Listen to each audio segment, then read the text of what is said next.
I think the focus on well-being has been a significant aspect of improving school culture. It's allowed students and staff to share if, for example, they are going through a tough time, maybe coming to school in the mornings and have had a terrible start to the day, but just being aware and being able to share how we feel, I think has been a significant opportunity for us all to learn to care for each other, to actually be students that want to kind of make the environment a place for everyone to feel that they can celebrate life, do well, and enjoy their learning experiences. What I get such a kick out of, and what I see in the culture at ISWA, is these student-to-student check-ins in the mornings or just around the day. I see students just, giving each other a little smile and going, "Are you okay?" And it's genuine. And they're seeing it modelled through their teachers. Teacher to teacher, they'll see other teachers patting each other on the back or something, or just saying, "How are you going today?" And it's real, and it has an impact.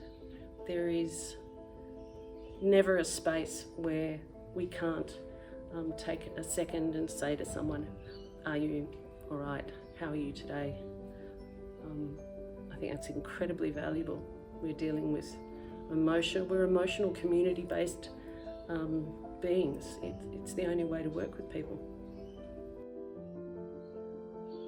The kids all across the school are now so familiar with the Visible Wellbeing.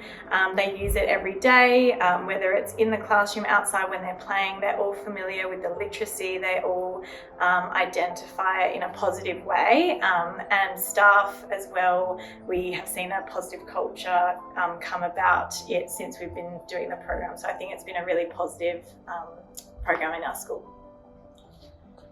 So I think well-being has impacted school culture in a very good way, because it has allowed students to take initiative on focusing on other people's well-beings in class. So it can allow students to focus more by kids realizing that there may be a distraction in class. So I think that well-being and the emphasis on well-being can lead to a more positive, safe environment in the classroom, and that's to better learning.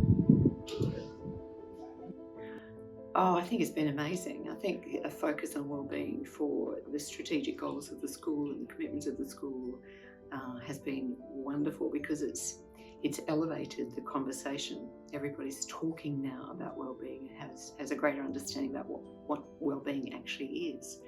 That wellbeing's not just about being happy or life being blissful all the time.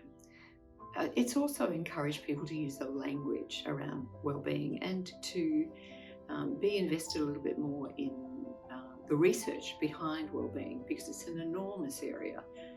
It's growing too. But also I think people are conscious of, particularly during the pandemic and post-pandemic, that there's a great need amongst some sectors of the population to tap into what wellbeing is, so that we can encourage people to be more resilient in the face of trauma and crises. And you've only got to look around the world at current events in the last several months to see that sometimes things can be really hard.